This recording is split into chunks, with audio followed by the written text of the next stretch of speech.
Amém? Amém, Amaí. Obrigada por estar aqui conosco. Vem para cá, meu pastorzão, nessa quarta estratégia. Eu tenho o prazer de chamar esse amigo, companheiro de todos os momentos que tem ali nos socorrido a todo o tempo. Obrigada, meu pastorzão. Abre seu microfone, cai para dentro. A sala é tua, estamos aqui para te ouvir. Bom dia, graça e paz. Está ouvindo bem aí? Sim, perfeito. Amém. Então, nessa manhã eu vou falar um pouco sobre como lidar com Deus visível e acostumar com esse Deus visível e de uma hora para outra, é claro que é uma hora já pré-determinada, era uma profecia, ter que lidar agora com um Deus invisível.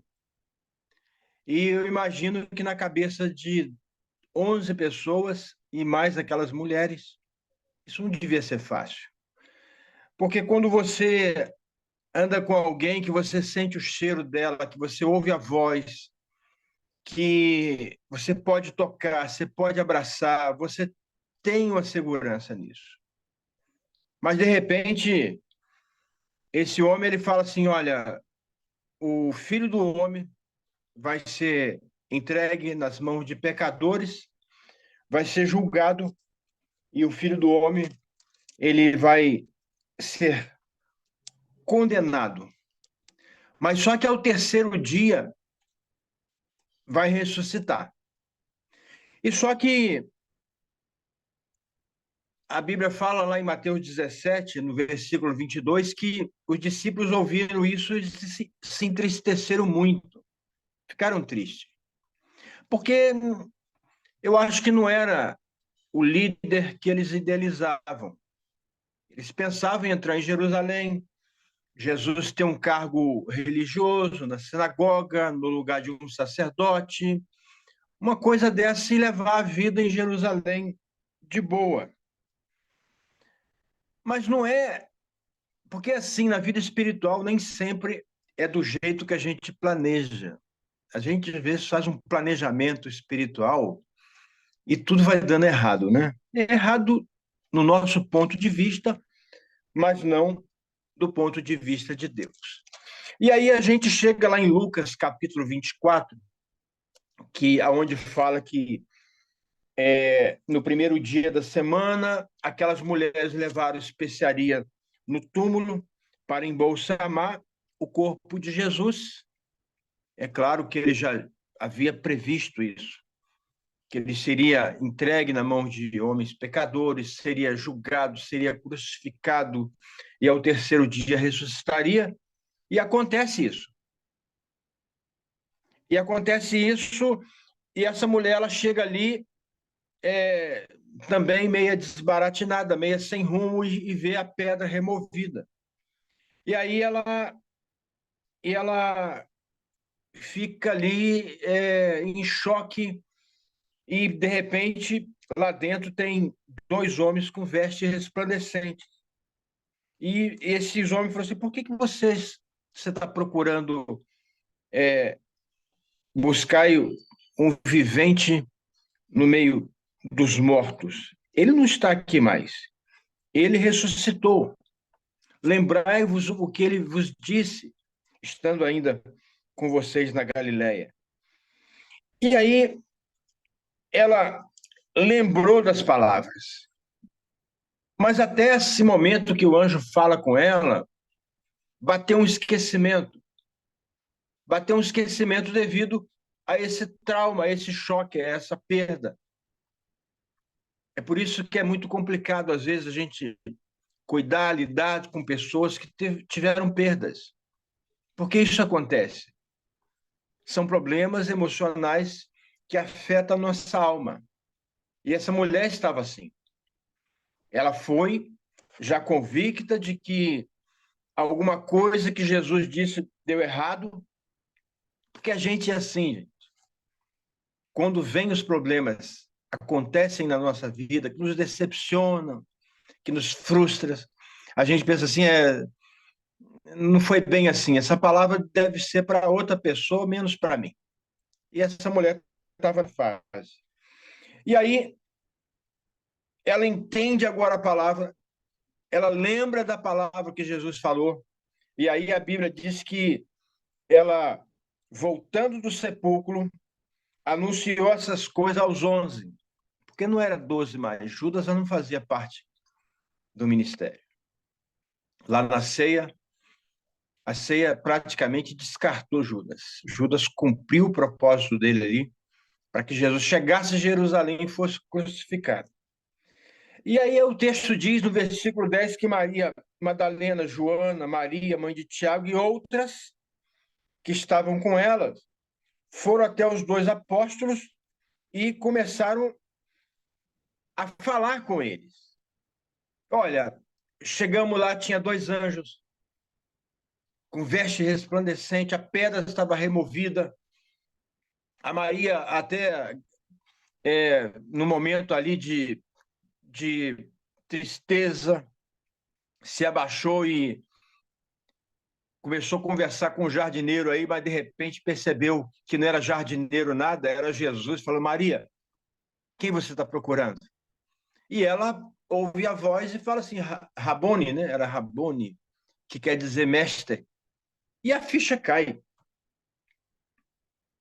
Porque assim, às vezes, para nossa ficha cair, nós precisamos ouvir a voz de Deus.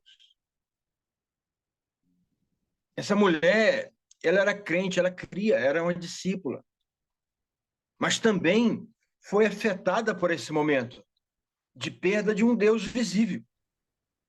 Todos estavam passando por esse momento. E aí, esses 11, no versículo 11, fala assim, ó, as palavras dessas mulheres nos pareciam desvario e não criam. Aí eu fico pensando, devia ter umas 11 mulheres aqui. Contando aqui, devia ter umas 11 mulheres. E elas foram tentar convencer 11 discípulos. 11 discípulos que participaram, que viram mais de 37 milagres que Jesus fez. 11 mulheres que talvez não viram esses 37 milagres. Mas um efeito dominó também toma conta do coração de 11 discípulos que andaram com ele. Então, é um perigo quando nós deixamos as nossas emoções tomar conta da nossa alma, tomar conta do nosso coração. Aí, mas essas 11 mulheres de todo não tiveram um trabalho assim perdido, porque Pedro, naquele momento também de crise que os 11 passavam, falou assim, não, peraí, deixa eu ir lá. Porque não é possível que tudo que Jesus falou a meu respeito, ao nosso respeito e a respeito dele fosse verdade. Deixa eu dar um créditozinho para Jesus. Muitos de nós também não estamos assim de vez em quando. Deixa eu dar um créditozinho para Jesus. Que tudo que ele falou agora não aconteceu. Pedro vai no sepulcro, né? Só que quando Pedro vai no sepulcro, vê isso, ele fica maravilhado. Só que quando ele está voltando, Mônica, ele está voltando para Jerusalém para dar para confirmar, para validar a palavra dessas 11 mulheres. A Bíblia diz que 2 deles foram para Emaús. Não esperaram. Porque assim, às vezes a gente não aguenta esperar certas coisas. A gente quer logo chutar o balde, né, conforme dizem por aí. Mas eles foram para Emaús. Mas esses mesmos 2 que foram para Emaús, eles sabiam que Jesus falou assim, ó, ficai, pois, em Jerusalém, porque é o lugar da promessa. Ficai em Jerusalém até que do alto sejais revestido de poder. Tudo vai começar em Jerusalém. Fica em Jerusalém. Mas eles foram para Emaús. Tem nada a ver com o lugar da promessa. Emaús é uma tradução de Emaús, diz lugares de águas quentes, banhos quentes. É Caxambu ou Campos do Jordão, que tem água quente lá, que o pessoal está estressado, vai para aquele lugar lá. É um desses lugares aí. Que assim, tem sauna. Às vezes o estresse é tão grande, às vezes a frustração, a decepção é tão grande que a gente fala assim, vou pegar uma sauna. Eu vou caçar, é um lugar de Emaús, não quero saber desse negócio de igreja, não quero saber, não vou embora, acabou, para mim não dá mais, foram para Emaús. Só que, de uma certa forma, esses dois também, eu vou falar uma heresia aqui, mas eu vou conjecturar por uma causa boa. Tem gente que atrapalha os planos de Deus. Tem gente que atrasa Deus. Porque a ideia talvez fosse ressuscitar depois de 3 dias, ser assunto aos céus, como estavam os planos. Mas não. Talvez ele olhou ali, Mônica, e viu 2 saindo. E falou, não pode. Não pode. O lugar da promessa é Jerusalém. Para que eles vão para Emaús? E Jesus segue esses 2. E no caminho, eles estão conversando, falando o que aconteceu, e Jesus chega no meio deles e pergunta, de que coisa vocês estão falando? Eu estou, assim, resumindo, tá, gente? Mas é mais ou menos assim. Aí os dois falam assim, você é peregrino em Jerusalém?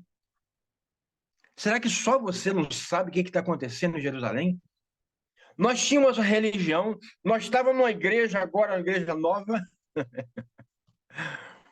estávamos numa igreja nova aí, e ele disse que ele que havia de fazer tudo, ele se dizia Jesus Nazareno, um homem profeta, poderoso em obras, de palavra diante do povo. E eles foram desabafando, eles foram falando de Jesus. Mas agora, já é o 3º dia, muitas mulheres disseram que viram, mas eu não acredito muito em conversa de mulher. Gente, não falaram isso não, tá? Eu que estou conjecturando aqui. Não dá, e a gente vai mesmo para relaxar, tomar um banho de água quente, e acabou. Acabou tudo para mim. Para mim acabou. É o limite, é o limite. A cruz, o túmulo, foi o limite para mim. Acabou. Porque a gente é assim, a gente às vezes não aguenta muita pressão.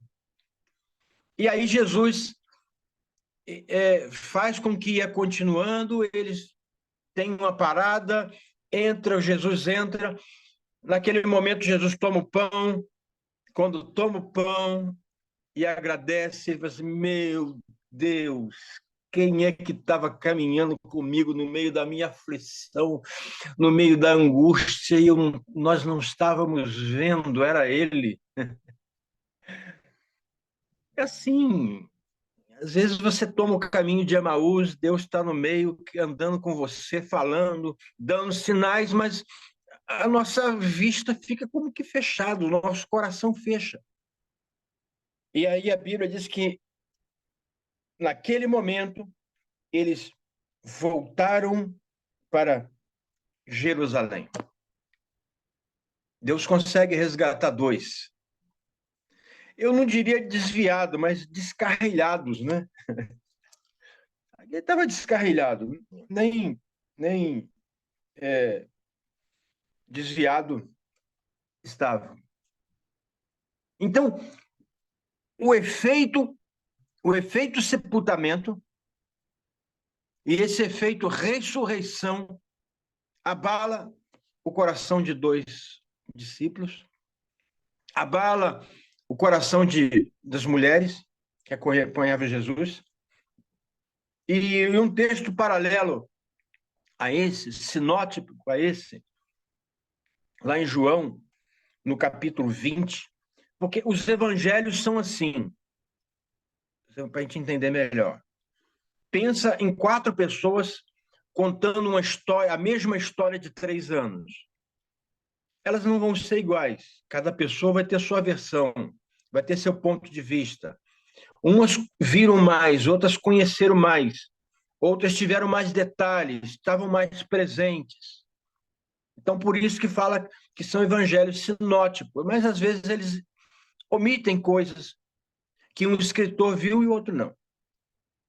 E aí a gente chega lá em João, encontramos aí 11 pessoas. Lembrando que ele resgata 2 lá de Emaús. E essas 11 pessoas, esses 11 discípulos, no versículo 19 do capítulo 20, eles eram para estar em Jerusalém. Eles já eram para começar aquilo que foi determinado, que eles foram treinados. Eles foram formados, tiveram formação, tiveram informação para começar aquilo que Deus tinha na vida deles. Porque foi muito forte o que aconteceu na vida desses homens. E diz que, no versículo 19, chegada a tarde daquele dia, o primeiro da semana, cerradas as portas e 11 discípulos. Também pessoas que viram 37 milagres. Que andou aí com ele talvez 24 horas. De cidade em cidade, de casa em casa. Mais na casa, mais na rua. Porque o ministério de Jesus foi 90% fora. 10% de Jesus dentro do templo deu problema. Deu ou não deu? 10%. Deu problema. Ele abre um livro no templo, lê Isaías e fala assim, isso aí sou eu. Eu queria matar ele. Em outro momento ele entra no templo, gente vendendo pomba, tudo para fazer sacrifício ali. Sem precisar criar o sacrifício. E ele expulsa todo mundo do templo. Então ele teve conflito. Jesus, quando entrava no templo, tinha conflito. E esses, às vezes, são os problemas dos templistas, dos cultólatras. É os conflitos que existem. 90% do ministério de Jesus era fora, não era trancado. E aqui eles estavam trancados, cerrados dentro de uma casa. E a Bíblia diz que Jesus ultrapassa as portas, eles fechados lá dentro, com medo. O texto diz que eles estavam com medo dos judeus. E Jesus disse, paz seja convosco. E aí, diz que passa-se mais 8 dias. Passam mais 8 dias. Por que passaram 8 dias? Jesus volta de novo. Depois de 8 dias, eles estavam de novo no mesmo lugar, com as portas fechadas. No versículo 26 fala assim, e 8 dias depois estavam outra vez os discípulos dentro, com eles Tomé. Chegou Jesus e disse assim, ó, com as portas fechadas também, Jesus chega no meio agora e diz, paz seja convosco. Ora, Mônica, aqui eu já vejo uma condição muito complicada. Primeira vez que Jesus se manifesta com o corpo glorificado, num prazo de 40 dias. Porque essas pessoas, errando o caminho, fizeram com que Jesus ficasse 40 dias. A segunda vez que ele se manifesta, eles estavam fechados num lugar, numa casa, com medo dos judeus. Jesus não chamou eles para ficarem de portas fechadas com medo de alguém. Chamou eles para ir no lugar da promessa. Só que nessa segunda vez, Jesus diz aqui no texto que, havendo, pois, assoprado sobre eles, eles receberam o Espírito Santo. Então, supõe-se que estavam com medo, trancados, mas depois que recebeu o Espírito Santo, não, agora vamos, agora vamos. Estou com o Espírito Santo. O que era um Deus visível, agora sopra em mim um Deus invisível. Agora pronto, vamos lá. Agora vai começar. Agora a igreja vai. Agora vai caminhar. Agora o ministério vai. Agora a minha vida vai desenrolar. Vou transbordar agora. Aí Jesus das costas, 8 dias depois, ele estava no mesmo lugar, fazendo o que agora? Tentando convencer Tomé. Tomé, nós temos que ir para o lugar da promessa, nós temos que ir para Jerusalém. Tomé, não, eu não vou. Eu só vou se eu ver a marca dos cravos, eu só vou se eu ver a marca do lado dele, eu só vou. Mas Jesus é tão bom que mesmo que tenha um no meio da igreja, mesmo que tenha um no meio do nosso relacionamento, ele volta a si mesmo. E vai, deixa eu acabar com essa discussão que vocês não conseguem resolver. Porque tem uns Tomés na nossa vida que a gente não consegue resolver com eles. Tomé, então, está aqui, está eu. Ele aparece de novo no meio deles, com as portas fechadas, e diz aqui, está aqui, Tomé.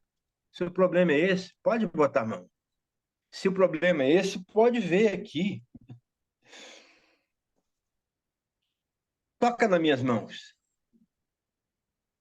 E aí parece que tudo resolveu agora. Agora, ó, não tem Emaús mais, não tem porta fechada mais, não tem gente incrédula do nosso lado.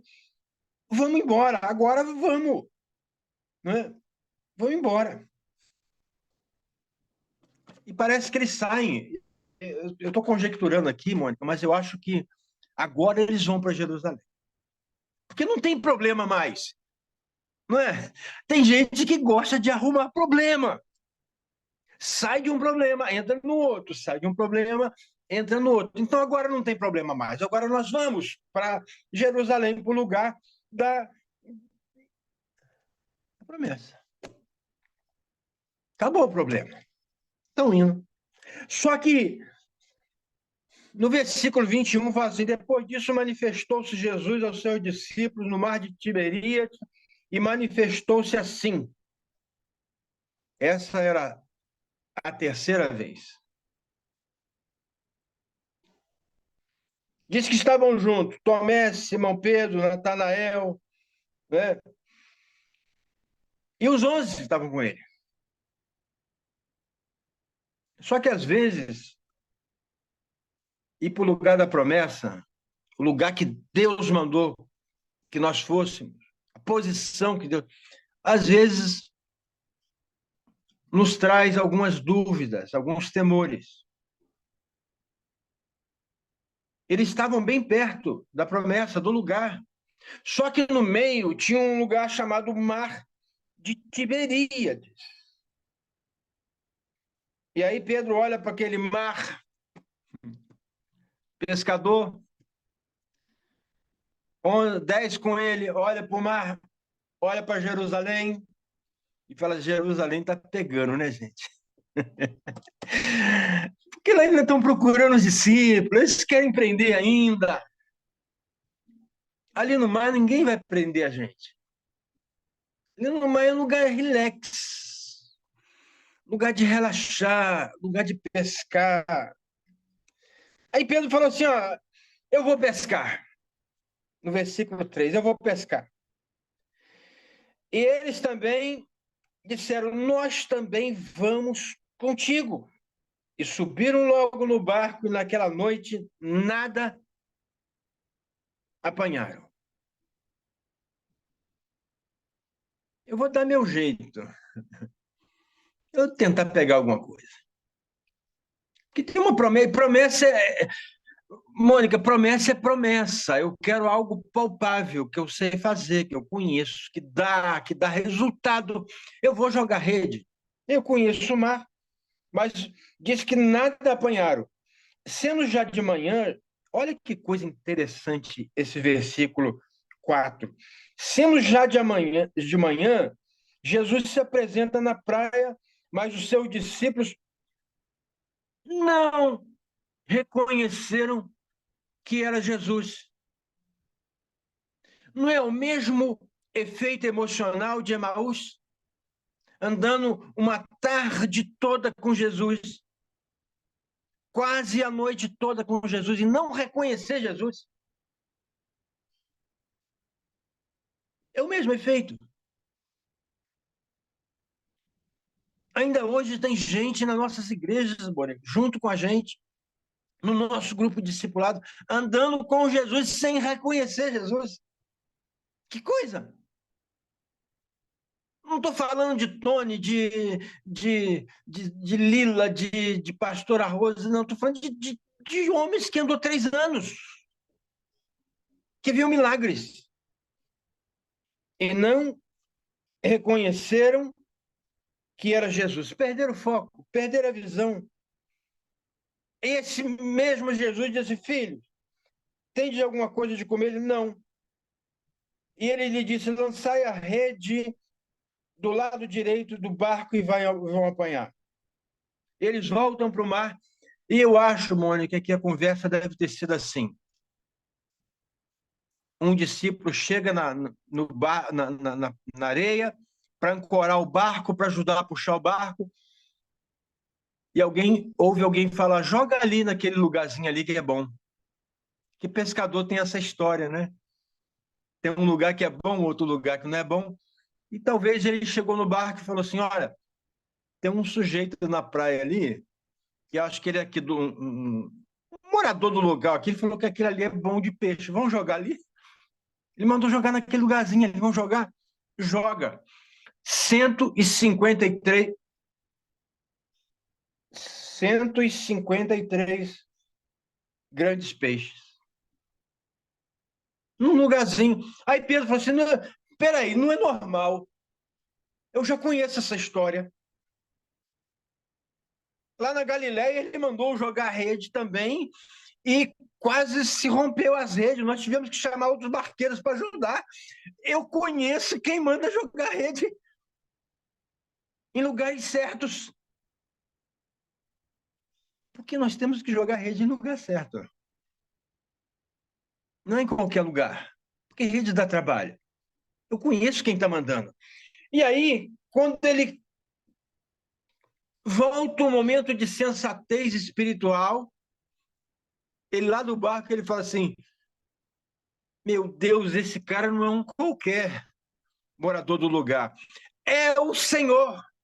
E pula na água e vai andando, deixa a sua túnica, e ali ele diz que quando eles chegaram na praia, ele viu peixe e pão posto sobre a fogueira. E nenhum deles, diz o texto, que nenhum deles ousou perguntar quem era Jesus, quem era aquele homem. Sabe por que não perguntaram? Ele já sabia quem era. Porque se pergunta, ia puxar papo. Tem gente que não ora mais, não pergunta nada para gente, porque vai gerar conversa. E aí, gerando conversa, Jesus vai perguntar assim: mas eu não te falei da primeira vez? Falou, mas eu não fiz. Eu não te falei segunda vez? Falou, mas eu não fiz. Eu não te falei terceira vez? Falou, mas eu não fiz. Gera conversa. Então, às vezes, a gente não ora muito, não fala muito com Deus, porque vai gerar conversa. E quando gera conversa, gera-se perguntas e respostas. E às vezes a gente não quer ser arguído por Deus. A gente não quer que o Espírito Santo pergunte o que está acontecendo. E ele assim: vinde e comeis. Mas nenhum deles ousou perguntar, porque seria óbvio. Eu vou perguntar a Jesus quem ele é? Eu vou perguntar para Deus quem Deus é na minha vida, se eu já sei quem é? Eu só vacilo. Eles pensaram, nós só vacilamos, não vamos puxar conversa com ele, não, que nós estamos errados. E Jesus, trazei agora dos peixes que vocês pegaram. Porque esses peixes que vocês pegaram, fui eu que orientei. Esse milagre que vocês acabaram de participar, foi eu que orientei. E o versículo 14 fala assim, esta já era a terceira vez, eu já tinha comentado, né? Que Jesus se manifestava ao seu discípulo depois de ter ressuscitado dos mortos. E aí agora, amor, se Jesus não dá tratamento de choque, a gente não vai para o lugar da promessa. Aí tem que dar tratamento de choque. Porque Emaús, ele não deu tratamento de choque.